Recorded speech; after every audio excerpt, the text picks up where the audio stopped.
What's up, YouTube? Today's Geeky Acrylics video is a time-lapse showing the creation of my Modern Warfare Warzone custom Funko of the Ghost of Verdansk operator skin. And if you love Warzone, Call of Duty in general, if you've been playing a lot of Modern Warfare or Black Ops Cold War, consider smashing the like button for the YouTube algorithms. Leave me a comment below. Let me know what operator skins are your favorite in the game. Who would you like me to see create? I might consider doing some more. I've done Battery from Black Ops 3 and 4 because she was my favorite operator in those. And yeah, I don't know. I might create Park because she's the operator I mainly use in Black Ops Cold War.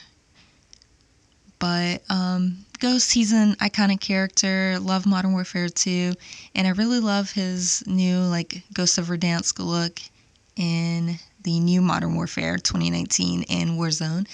So yeah, this is a really fun one to create. I used a soldier Funko Pop. I think it was from Batman or something, and using polymer clay to sculpt the details over the existing body. And I thought this would be a fun one to do, a fun silhouette, just because of, it's Ghost. He's got that really cool skull mask, especially the Ghost of Verdansk version. So, yeah, if you want to create one for yourself, if you're new to creating custom Funkos, you don't really know where to start, or you've never worked with polymer clay, I'm going to link some of my tutorials down below in the description. So you can get started with knowing how to properly take off the head of your Funko, how to use polymer clay safely, correctly, and different things like that. And that will help you get started, whether you're wanting to create a Call of Duty custom or some other kind of custom Funko. But yeah, polymer clay was great here. It let me sculpt a really cool skull and kind of like that boxy Funko shape. So that was really fun to sculpt. And for this, in order to make sure it was well bonded to the head, didn't want the skull to break off or in any way become detached from the surface. So I used Sculpey Bacon Bond to help adhere it. So it's basically almost like a glue form of polymer clay. So by putting a little bit of that down first and then applying the Super Sculpey polymer clay over top of that, it allowed me to get a really good bond, so that clay's not going anywhere. And I did the same for the headset. I've done a lot of headsets on different Funkos, Call of Duty related and otherwise. And yeah, that's the best method, to have a headband that's not too thin and is glued down to the Funko head. Yeah, I'm really pleased with how it came out. I took a lot of time to use my tiniest tools to sculpt out the little stitching details around the skull mask. So you can kind of see there, just going in and adding in as much detail as I can while keeping it still this kind of cartoony, simplified Funko form.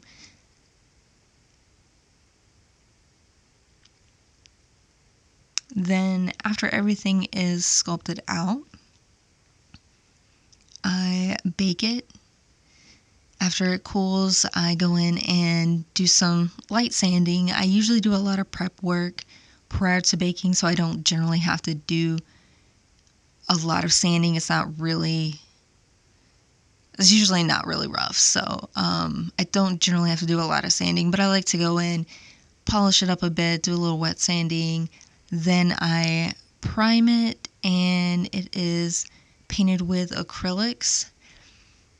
As you can see, I do brush on my primer. I'm not a huge fan of just spraying on primer.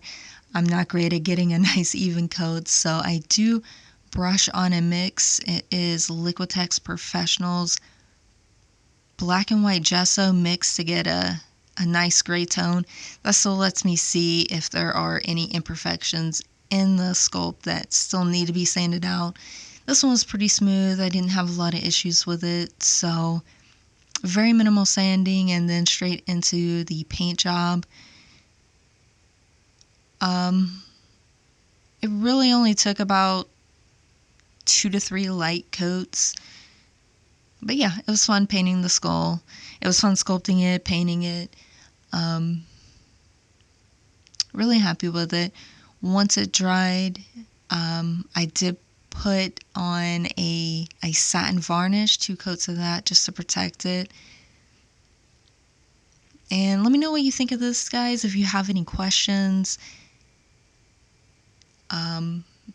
feel free to drop those in the comments. And I usually try to answer every question that I see.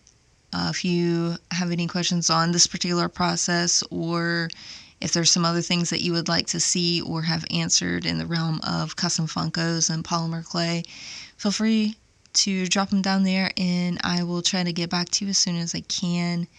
I just like helping people and creating custom Funkos. I got some cool new tutorials coming up and an in-depth look at using the Super Sculpey Bacon Bond and a few other things.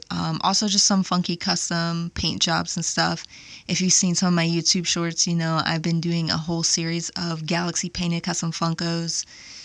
So if you're interested in that, definitely hit me up. I'm close for commissions, but if you're looking for something in the realm of like a Galaxy painted Funko, we could probably work something out. But yeah, make sure to like and subscribe if you want to see more content like this. It really, really helps when you guys drop a comment or something. It helps me battle those YouTube algorithms, being a small art channel. And I will try my best to keep the content flowing. I'll have a few more YouTube shorts coming up and at least one more tutorial within the next few weeks. So thank you so much for watching, guys. I hope you enjoyed this video and I will catch you on the next one. Bye-bye.